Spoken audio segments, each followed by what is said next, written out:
Hello students, welcome to step up academy. मैं अंजलि सिंह कुशवाहा और मैं हूं आपकी बायोलॉजी ट्यूटर। आज हम स्टार्ट करेंगे क्लास 11th का चैप्टर नंबर 16 जो कि है excretory products and their elimination. And today we will gonna cover a very important topic जो स्कूल में आई गेस 5 मार्क्स में और 5 मार्क्स में नहीं तो 3 मार्क्स क्वेश्चन में मतलब पूछेंगे अगर ये चैप्टर आ रहा है, that is process of urine formation. तो आज हम पढ़ने वाले हैं कि किस तरीके से हमारी बॉडी में यूरिन का फॉर्मेशन होता है। एंड यूरिन फॉर्मेशन क्यों इंपॉर्टेंट है आप जानते हैं? Because the removal of all the metabolic nitrogenous waste, जो भी मेटाबॉलिज्म के बाद नाइट्रोजनस वेस्ट प्रोड्यूस हुआ है, ammonia, urea, uric acid, depending on types of organism, भाई वो जो भी नाइट्रोजनस वेस्ट है उसको अगर बॉडी से रिमूव करना है तो it is removed only and only through urine. Urine के थ्रू ही रिमूव होता है ना? समझ में आ गई कहानी आपको? अब भाई ये यूरिन की फॉर्मेशन होती कैसे है बॉडी में, तो अब ये तो समझना ही पड़ेगा। तो चलिए शुरू करते हैं, देख लेते हैं। स्टेप बाय स्टेप चीजें समझना बहुत आसान है, रटने की कोई जरूरत नहीं है क्योंकि रटोगे तो भूल जाओगे। उससे बेटर है कि कंसेप्ट बना के एक बार समझ लो तो लाइफ टाइम के लिए चीजें याद हो जाएंगी। चलो ठीक है, तो शुरू करते हैं। The process of urine formation. So in the process of urine formation we have 3 steps. First step is glomerular filtration. सबसे पहले नंबर पे जो प्रोसेस होती है it is glomerular filtration. Second number पे जो प्रोसेस होती है इट इज रीएब्जॉर्प्शन।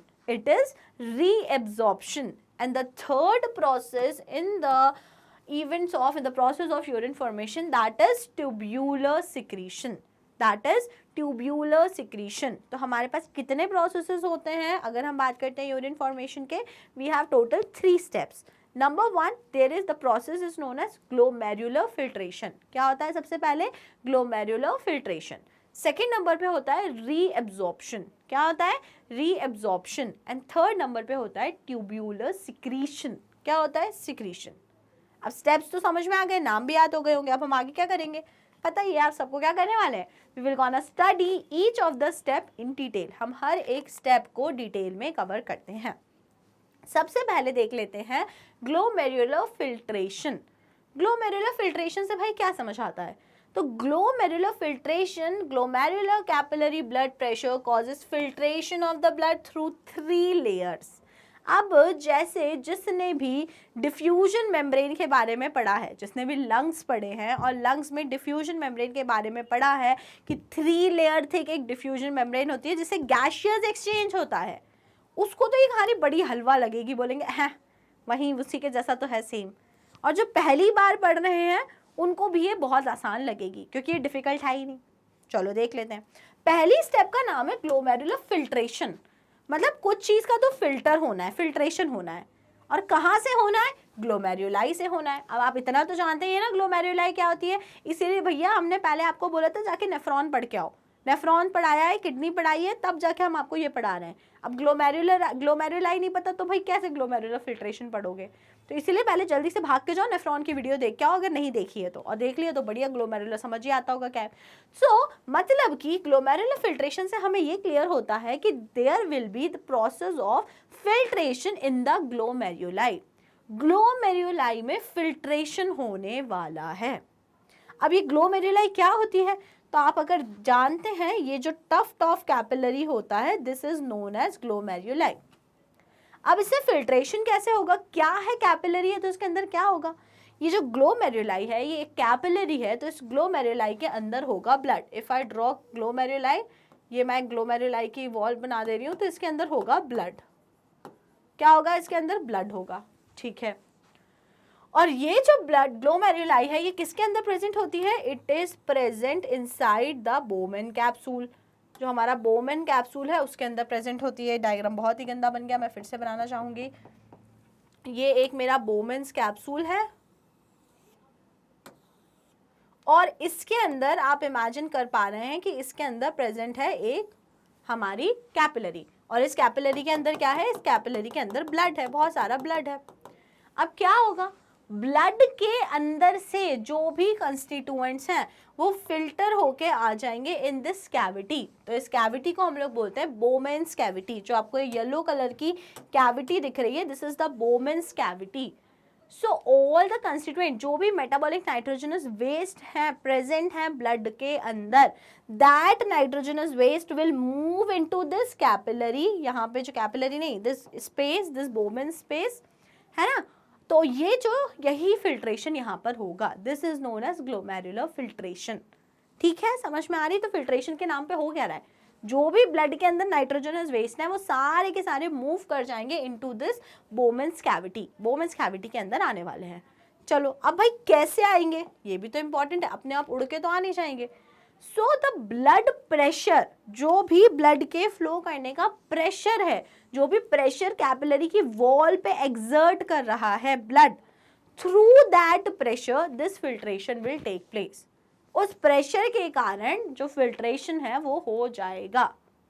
ठीक है, अभी देखते हैं कैसे होगा। Endothelium of glomerular blood vessel, epithelium of Bowman capsule and basement membrane between these two layers. Now what are the different layers that forms the filtration membrane? तो भैया ये क्वेश्चन पूछ लेंगे कि फिल्ट्रेशन मेम्ब्रेन जो है वो कौन कौन सी लेयर्स को मिलकर बनती है, तो आपको ये याद रखना है।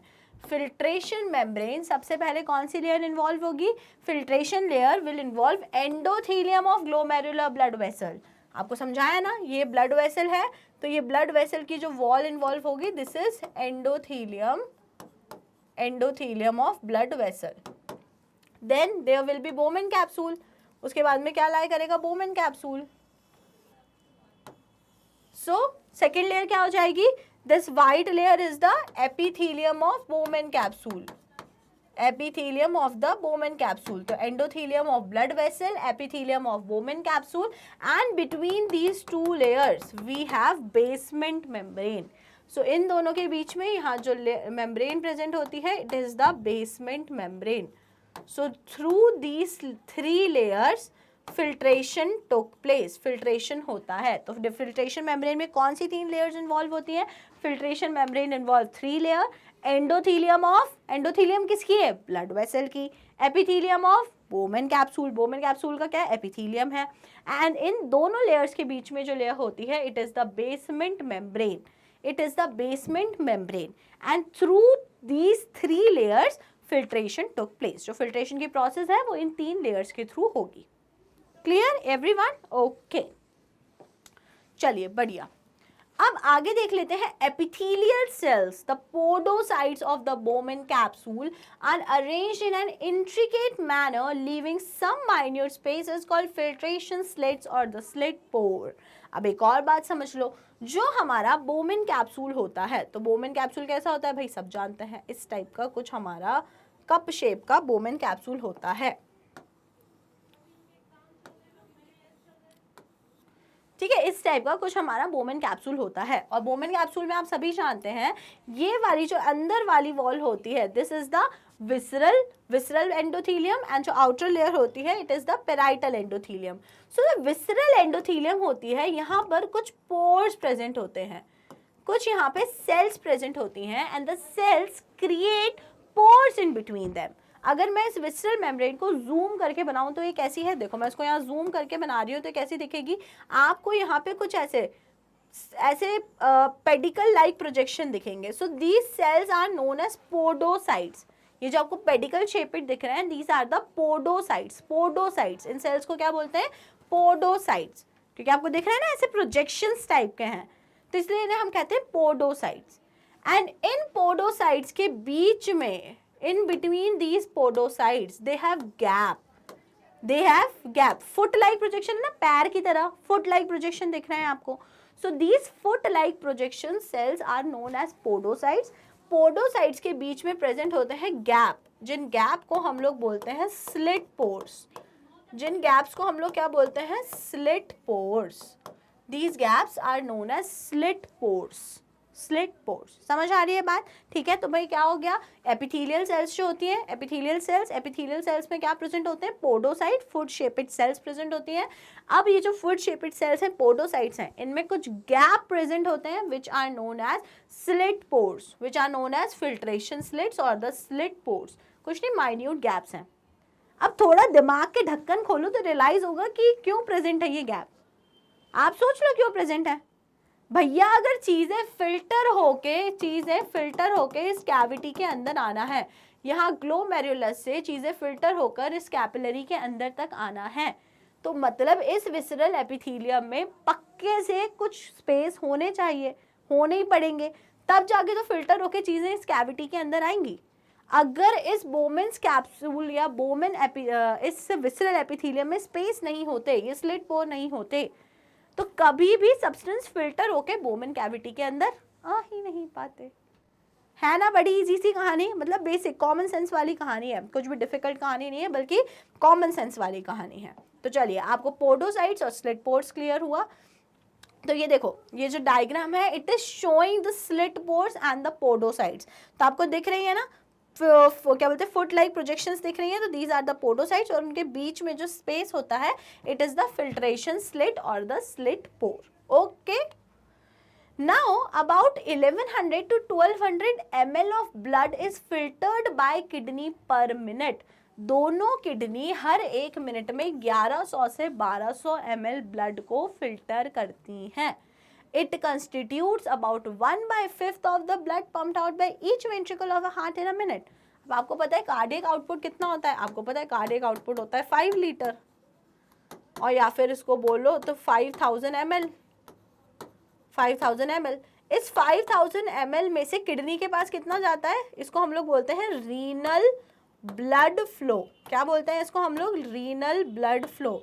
तो इस 5000 ml में से अराउंड 1100 to 1200 ml सिर्फ और सिर्फ चला जाता है किडनीज के पास, और इसी को हम लोग बोलते हैं रीनल ब्लड फ्लो। तो out of the total cardiac output 1/5 जो होता है वो सिर्फ और सिर्फ ग्लोमेरुलर्स में चला जाता है for the purpose of filtration, filter होने के पर्पज से चला जाता है। ठीक है, अब कहानी एक और है, और वो है कि अब ब्लड अगर पहुंच गया तो ब्लड फिल्टर कैसे होता है। तो भाई ठीक है, हमको ये समझ आया, ये थी हमारी कैपिलरी, इसके अंदर आ रहा है ब्लड, ये है हमारा बोमेन कैप्सूल, और यहां से ब्लड से फिल्टर होके इस कैविटी के अंदर कंस्टिट्यूएंट्स को आना है। नाउ फर्स्टली द प्रेशर, सबसे पहले तो आप ये समझ लो, ये जो भी फिल्ट्रेशन हो रहा है वो किसके कारण हो रहा है? Due to blood pressure. जो भी ब्लड प्रेशर है, यहाँ पे ब्लड जो प्रेशर एक्सर्ट कर रहा है on the walls of the capillary, उस प्रेशर के कारण ये फिल्ट्रेशन की प्रोसेस हो रही है। ओके, तो ये जो प्रेशर है जिसके कारण ये फिल्ट्रेशन की प्रोसेस हो रही है, इस प्रेशर को हम लोग बोलते हैं glomerular filtration pressure. Glomerular filtration pressure, ठीक है, मेंशन है एनसीईआरटी में, आपको ध्यान रखना है। तो जो भी ब्लड फ्लो हो रहा है inside this capillary, this blood flow exerts a pressure, एक प्रेशर एक्सर्ट करता है, जिसके कारण this filtration process took place, जिसके कारण क्या हो रहा है? ये फिल्ट्रेशन की प्रोसेस हो रही है। तो it is glomerular filtration pressure. Okay, समझ में आ गया? नाउ अब ये प्रेशर तो फेवर कर रहा है कि भाई ठीक है फिल्ट्रेशन की प्रोसेस हो। There are 2 more pressures that oppose this. भाई वो नहीं चाहते कि फिल्ट्रेशन की प्रोसेस हो, तो वो यहाँ से ऑपोज करते हैं। लेकिन अल्टीमेटली क्या होता है? This pressure is very strong, भाई बहुत ज़्यादा होता है, इसकी वैल्यू बहुत ज़्यादा होती है, the glomerular blood flow pressure और द ग्लोमेरुलर फिल्ट्रेशन प्रेशर, जिसके कारण अल्टीमेटली क्या होता है? अल्टीमेटली चीज़ें ग्लोमेरुलर फिल्ट्रेशन प्रेशर के फेवर में जाती हैं और फिल्ट्रेशन की प्रोसेस हो जाती है। तो आप इतना कंफ्यूज मत हो कि कौन सा प्रेशर फेवर कर रहा है, कौन सा प्रेशर ऑपोज कर रहा है, आगे की कहानी है। अभी के लेवल पे आप ये याद रखिए, जो भी ब्लड फ्लो कर रहा है inside this capillaries, in the glomerular capillaries, it is exerting a pressure. वो एक ब्लड फ्लो के कारण एक प्रेशर एक्सर्ट हो रहा है, जिसके कारण फिल्ट्रेशन की प्रोसेस होती है। और glomerular filtration is the first step in the urine formation. तो यूरिन फॉर्मेशन की फर्स्ट स्टेप होती है ग्लोमेरुलर फिल्ट्रेशन। और हमने अभी अभी सीखा कि ग्लोमेरुलर कैपिलरीज के अंदर कितना ब्लड आता है, it is 1/5 of the total blood, and this 1/5 that is 1100 to 1200 ml, it is known as renal blood flow. तो 1100 से 1200 ml ब्लड आता है, फिल्टर होता है, and the now filtrate is present in the Bowman capsule. Almost all the constituents of the blood except plasma, blood plasma, except the protein pass on to the lumen of the Bowman capsule. अब फिर से अच्छी बात, क्या अच्छी बात भाई, वही कहानी, ये हमारी हो गई ग्लोमेरुलर कैपिलरी और ये हो गया हमारा बोमेन कैप्सूल। अब हमें पता है ब्लड के अंदर से फिल्टर होकर सब्सटेंसेस को आना है इनटू द बोमेन्स कैविटी। अब आप मुझसे पूछोगे मैम पूरा का पूरा ब्लड फिल्टर होके आ रहा है, आधा ब्लड फिल्टर होके आ रहा है, आरबीसी आ रही है कि नहीं आ रही, डब्ल्यूबीसी आ रही है कि नहीं आ रही? तो देखो इसका आंसर यहाँ पे लिखा हुआ है, सारे ब्लड के कंस्टिट्यूएंट्स ऑलमोस्ट फिल्टर हो जाते हैं। इनफैक्ट मतलब ब्लड के कंस्टिट्यूएंट्स की बात करें तो मेनली यहाँ प्लाज्मा की बात चल रही है। फॉर्म्ड एलिमेंट्स कभी भी हमें यहाँ फिल्ट्रेट, जो भी यहाँ फिल्टर होके आएगा it is known as filtrate. तो कभी भी हमें फिल्ट्रेट में फॉर्म्ड एलिमेंट नहीं मिलेंगे जब तक कोई डिजीज कंडीशन ना हो। नॉर्मली फिल्ट्रेट के अंदर आरबीसी, डब्ल्यूबीसी, प्लेटलेट्स नहीं होंगी। तो फिर बचा क्या, फॉर्म्ड एलिमेंट नहीं होंगे तो प्लाज्मा बचा, प्लाज्मा होगा। ठीक है भाई, प्लाज्मा होगा। तो मतलब फिल्ट्रेट के अंदर जो मेजर पोर्शन होता है वो प्लाज्मा होता है। लेकिन अगर मैं आपसे फिर से पूछूं तो प्लाज्मा में मेन पोर्शन क्या होता है? प्लाज्मा में मेनली प्रेजेंट होते हैं plasma proteins. So plasma proteins won't be filtered, plasma protein filter नहीं होंगे।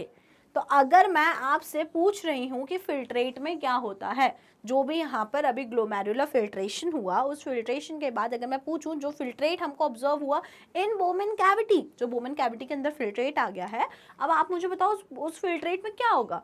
तो आप मुझे सिंपली आंसर करोगे ma'am it has everything in present in plasma except plasma protein.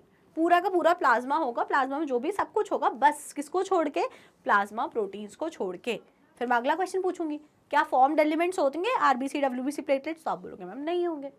ठीक है, आगे बात समझ। So all the constituents of the blood plasma except the protein pass on to the lumen of the Bowman capsule. तो lumen of the Bowman capsule में सारे के सारे कंस्टिट्यूएंट्स आ जाते हैं through glomerular filtration. Okay, the amount of glomerular filtrate formed per minute is called GFR, that is the glomerular filtration rate.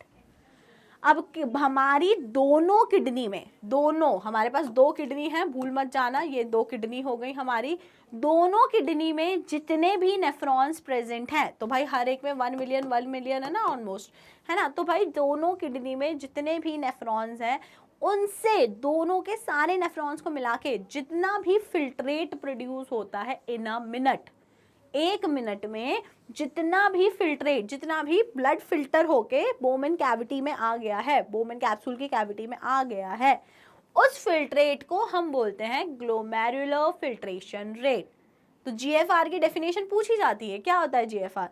तो उसमें ऐसे बोल देते हैं एक किडनी से जितना फिल्टर हुआ, कि सिर्फ दोनों किडनी से जितना फिल्टर हुआ, एक नेफ्रॉन से जितना फिल्टर हुआ, सारे नेफ्रॉन से। तो भाई उसका आंसर ये जाता है सीधे सीधे, the amount of glomerular filtrate formed पर minute is called glomerular filtration rate. दोनों किडनी का मिलाकर 1 मिनट में कितना फिल्ट्रेट फॉर्म हुआ है सारे नेफ्रॉन्स का, जितने नेफ्रॉन इसमें हैं, जितने नेफ्रॉन इसमें हैं, सब का मिला के 1 मिनट में कितना फिल्ट्रेट फॉर्म हुआ है, ग्लोमेरुलर फिल्ट्रेट, उसी को हम बोलते हैं ग्लोमेरुलर फिल्ट्रेशन रेट।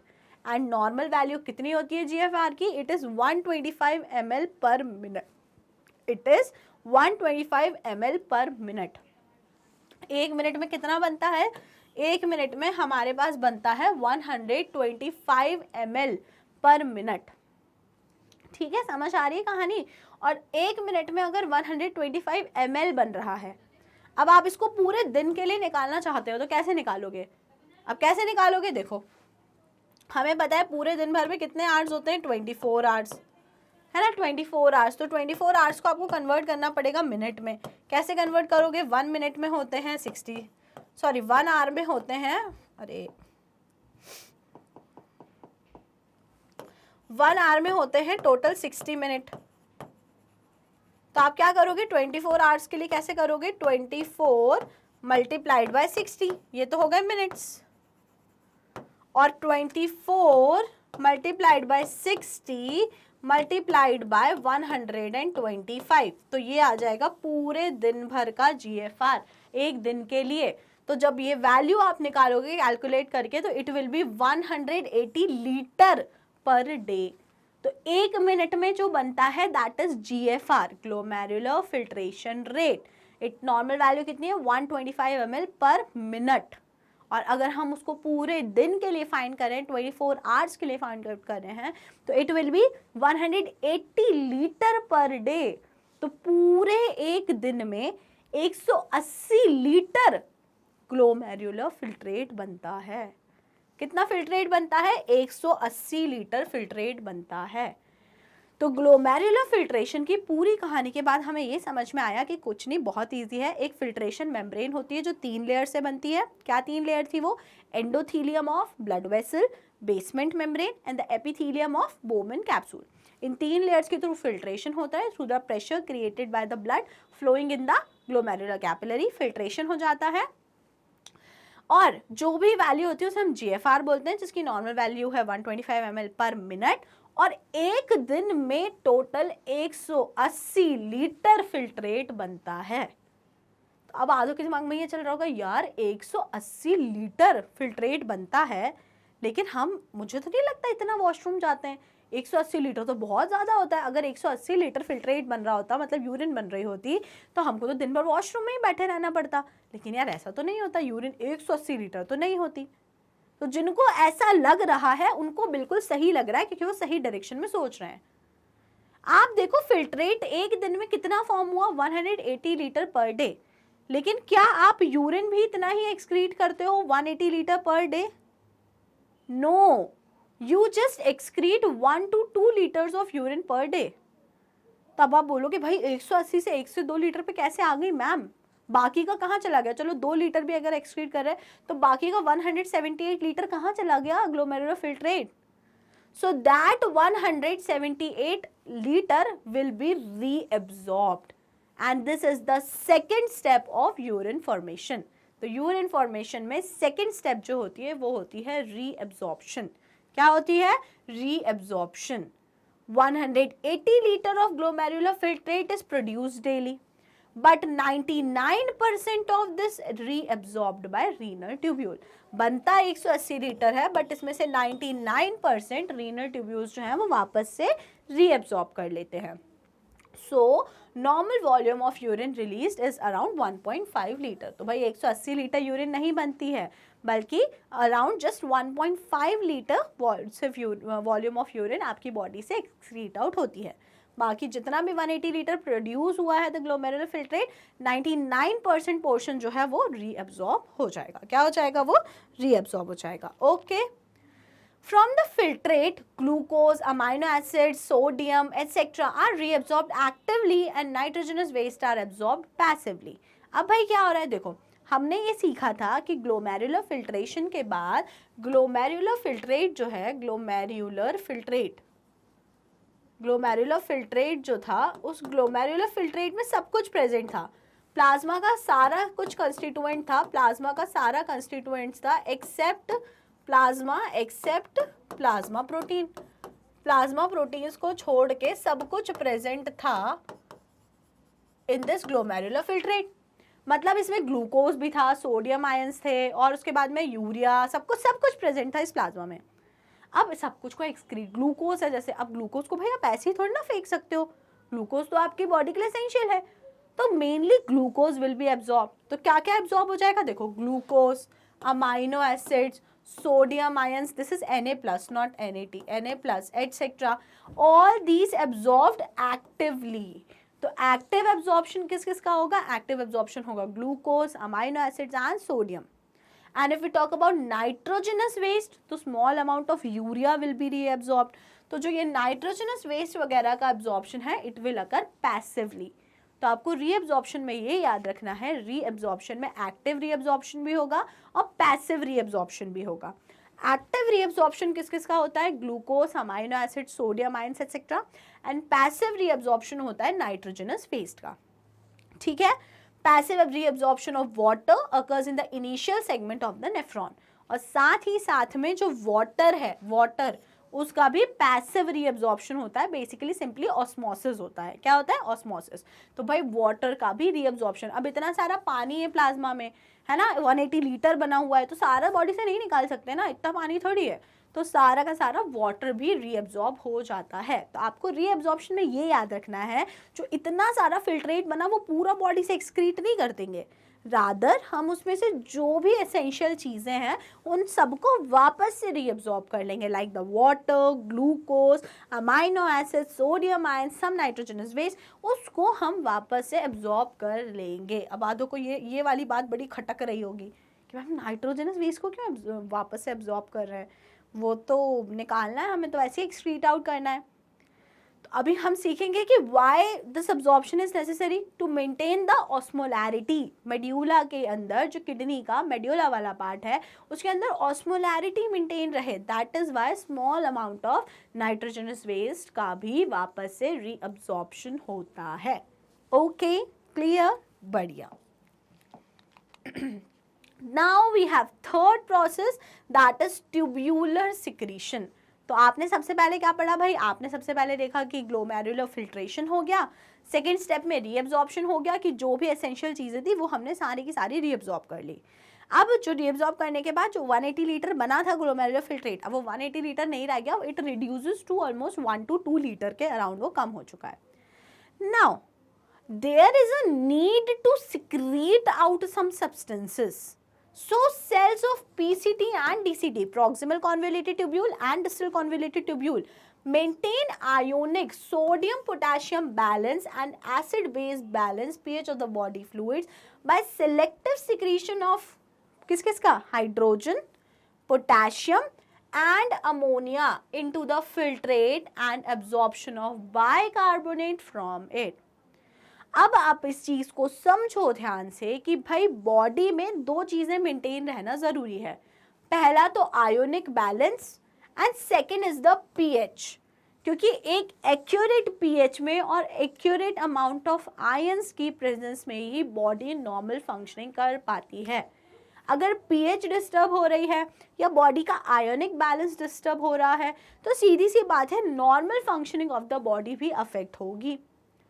तो अगर पीएच नॉर्मल रहे, बॉडी में आयोनिक बैलेंस नॉर्मल रहे, तो इसीलिए एक्सक्रीशन के टाइम पे जब ये यूरिन फॉर्मेशन हो रही है उस टाइम पे पीसीटी एंड डीसीटी एक्सक्रीट करते हैं द हाइड्रोजन, 3 आयंस याद रखो, hydrogen ions, potassium and ammonia. तो 3 चीजों का सिक्रीशन होता है from PCT and DCT, that is क्या क्या, hydrogen ion, potassium ion and ammonium ion. भाई H+ को क्यों एक्सक्रीट कर रहे हैं, सिक्रीट कर रहे हैं, ताकि एसिड बेस बैलेंस मेंटेन रहे।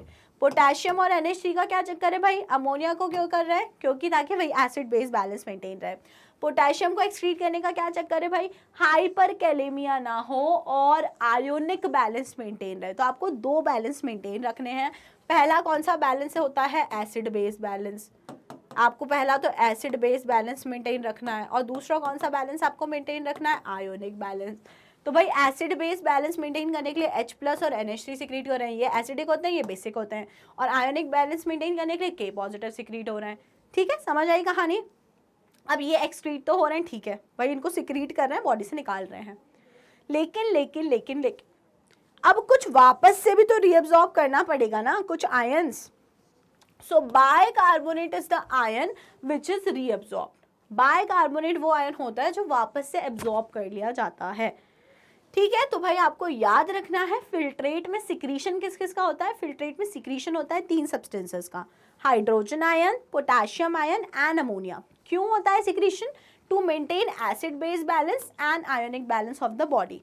साथ ही साथ में से फिल्ट्रेट में से क्या रीअब्जॉर्ब कर लेते हैं, सो फिल्ट्रेट से bicarbonate ion HCO3 negative are reabsorbed. Why, because ये भैया जो बाइकार्बोनेट होते हैं these are basic, to maintain that ionic balance इन वाले बाइकार्बोनेट आयंस को वापस से रीअब्सॉर्ब कर लिया जाता है। वापस से रीअब्सॉर्ब क्या होता है? रीअब्सॉर्ब कर लिया जाता है।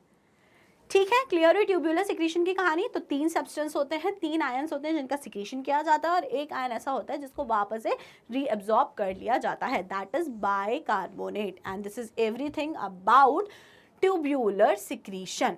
ओके, समझ आई कहानी। So here we are sort of done with the 3 processes of urine formation. पहली प्रोसेस होती है ग्लोमेरुलर फिल्ट्रेशन, दूसरी प्रोसेस होती है reabsorption and third process is tubular secretion. अब कुछ और एडिशनल बातें देख लेते हैं हम लोग, है ना, कि कौन से रीनल ट्यूब्यूल का क्या रोल है यूरिन फॉर्मेशन में, डीसीटी का क्या रोल है, पीसीटी का क्या रोल है, लूप ऑफ हेनली का रोल क्या है, लास्टली कलेक्टिंग डक्ट। तो हम थोड़ा थोड़ा पोर्शन ये कवर करते हैं and then finally we will summarise everything about urine formation. So collecting duct maintain pH and ionic balance of blood by secretion of H positive and K positive ion। तो hydrogen ion और potassium ion का जो secretion होता है, जो हमने third step में पढ़ा, it is done by collecting duct. आपको ये याद रखना है। अब आप खुद बता दो मुझे, अगर पोटेशियम आयन और हाइड्रोजन आयन का सिक्रीशन करिए तो क्या मेंटेन कर रहे होंगे? Obviously the pH and the ionic balance. PH that is the acid base balance and the ionic balance. दो ही बैलेंस है, pH and the ionic balance. तो पीएच को या तो एसिड बेस बैलेंस बोल लो, या तो भाई आयोनिक, और या तो पीएच बैलेंस बोल लो, और last then second is the ionic balance. ठीक है, तो कलेक्टिंग डक्ट क्या करते हैं? सिक्रीशन करवाते हैं किस किस का? H+ and K positive ions का। Okay, next from the filtrate, glucose, amino acid, sodium, etc. are reabsorbed actively and nitrogenous waste are absorbed passively. Passive reabsorption of water occur at the initial segments of nephron, ये हमने already देख लिया था। Now comes to PCT। PCT का क्या role है? तो PCT has most important role in the process of reabsorption। अगर reabsorption हो रहा है तो वो मैक्सिमम हो रहा है इन PCT। Around 70 to 80% of electrolytes and glucose and nitrogen वगैरह जो भी है, सब कुछ 70 से 80% जो चीजें हैं, they are reabsorbed in the PCT। तो PCT का क्या रोल हो गया? It plays a major role in the process of reabsorption। Okay, now come to simple cuboidal brush border epithelium of PCT, increase surface area for reabsorption। अब भाई PCT में ऐसा क्या है कि वो इतना ज़्यादा reabsorption कर पा रहा है? So PCT में प्रेजेंट होते हैं simple cuboidal brush border epithelium। ठीक है, क्यूबॉइडल एपिथीलियम है। कौन सा एपिथीलियम है? क्यूबॉइडल, क्यूब शेप सेल्स होंगे, लेकिन लेकिन लेकिन लेकिन उनमें हेयर लाइक प्रोजेक्शन प्रेजेंट है। तो इसीलिए वो कैसे दिखते हैं? ब्रश बॉर्डर अपीयरेंस दिखते हैं, ब्रश बॉर्डर। और ये ब्रश बॉर्डर अपीयरेंस से क्या हो रहा है? ये ब्रश बॉर्डर अपीयरेंस से surface area of PCT increase हो रहा है। और आप ये जानते हैं, अगर हमें कहीं भी एब्जॉर्प्शन को बढ़ाना है तो अब एब्जॉर्प्शन ऐसे नहीं बढ़ता हवा में, आप सरफेस एरिया को बढ़ा दो, एब्जॉर्प्शन बढ़ जाएगा। तो आपको ये ध्यान रखना है। अब पूरे मुद्दे की बात क्या है, सार क्या है, बात का समरी क्या है? ये है कि पीसीटी में होता है मैक्सिमम एब्जॉर्प्शन। कितना? 70 to 80%। क्यों बात है पीसीटी में मैक्सिमम रीअब्जॉर्प्शन? बिकॉज पीसीटी में प्रेजेंट होता है जो epithelium, it is simple cuboidal brush border epithelium. It is simple cuboidal brush border epithelium.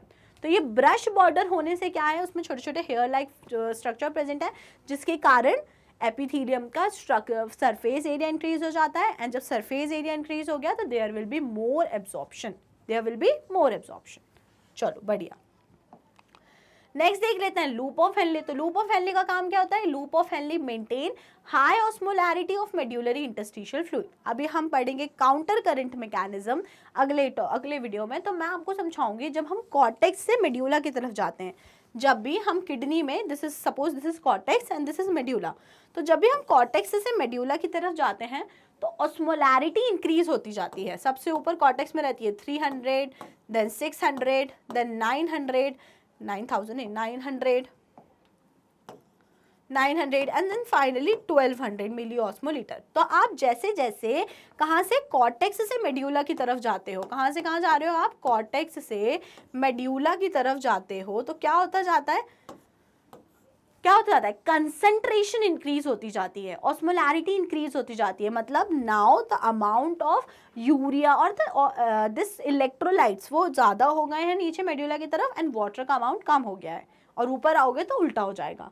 तो तो लूप ऑफ हेनली, ये जो आप ऑस्मोलैरिटी इंक्रीज हो रही है ना, यहाँ 300 और यहाँ 1200, इस चीज को इंश्योर करता है लूप ऑफ हेनली। अब ये क्यों जरूरी होती है ऐसी ऑस्मोलैरिटी, क्या काम है इसका, ये हम पढ़ेंगे इन काउंटर करंट मैकेनिज्म। अभी सिर्फ आप इतना याद रखो कि loop of Henley is responsible for maintaining this high osmolarity in the medulla, in the medullary interstitial fluid. तो मेड्यूला में जो ये हाई ऑस्मोलैरिटी है, इसको मेंटेन करने का काम करता है loop of Henle. Okay, then we have descending limb. अच्छा हाँ, एक और बात समझ लो। अब जो लूप ऑफ हेनली है, हमने पढ़ा था, क्या पढ़ा था लूप ऑफ हेनली के बारे में, हमने पढ़ा था कि लूप ऑफ हेनली के 2 लिम्ब्स होते हैं।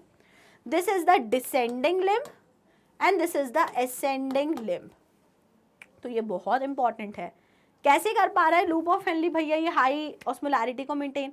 ऐसे कर पा रहा है, द डिसेंडिंग लिम्ब, जो ये लिम्ब नीचे आ रही है, the descending limb is permeable to water. जो डिसेंडिंग लिम्ब होती है, जो डिसेंडिंग लिम्ब होती है, वो वाटर को अपने से अलाउ करती है, बट इलेक्ट्रोलाइट्स के पैसेज को, इलेक्ट्रोलाइट्स कोई भी सोडियम यूरिया टाइप का कुछ भी उसके अंदर बाहर नहीं कर सकता।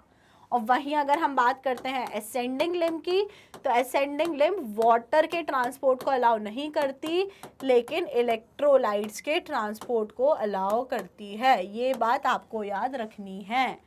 तो आपको ये पता होना चाहिए descending limb of loop of Henle and ascending limb of loop of Henle की क्या खासियत है, क्या फीचर्स हैं।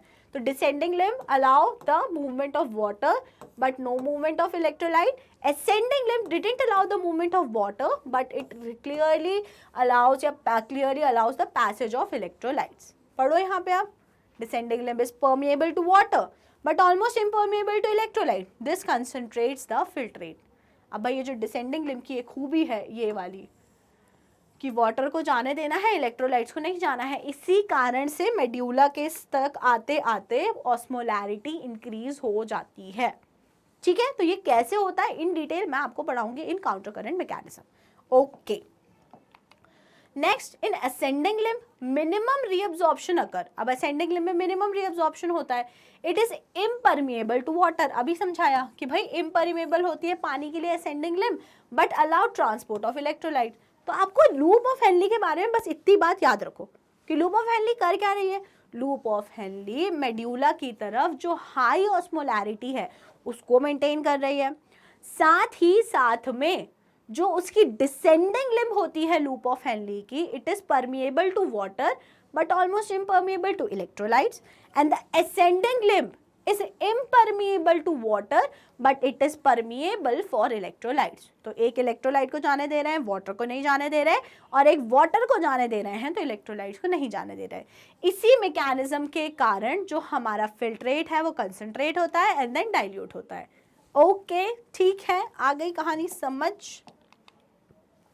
Lastly we have DCT. तो क्या होता है भाई डीसीटी में? In DCT conditional reabsorption of sodium and water takes place. It is very very important. हर बार नीट में पूछते हैं और गलत करके आते हैं बच्चे सब। वो ये पूछते हैं कि भाई डीसीटी में रीअब्जॉर्प्शन होता है, सब टक टक टक टिक कराते हैं। आप देखो क्लियरली लिखा है कंडीशनल रीअब्जॉर्प्शन। अगर पीसीटी रीअब्जॉर्ब नहीं कर रहा है तब जाके डीसीटी में होगा।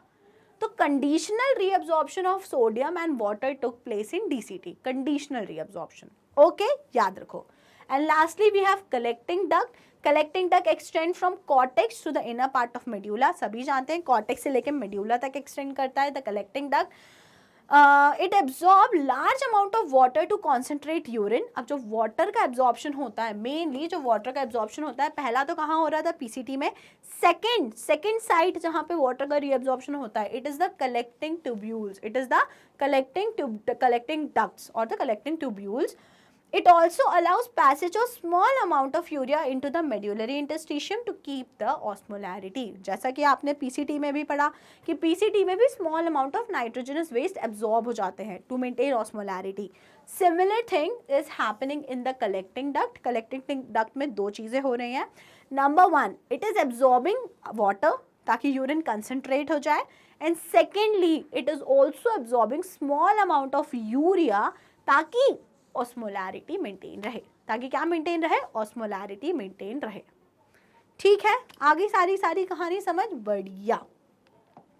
Okay, Cells of PCT and DCT maintain ionic sodium potassium balance and acid base balance, body fluids, and the selective secretion of hydrogen potassium ion into the filtrate and absorption of bicarbonate from it. तो ये चीज़ आपको already मैंने explain कर दी है ना। और अब अगर हम यूरिन फॉर्मेशन को एक बार रिवाइज कर लें तो सबसे पहले क्या हुआ था भाई, 3 स्टेप्स होती हैं। सबसे पहले हुआ था ग्लोमेरुलर फिल्ट्रेशन।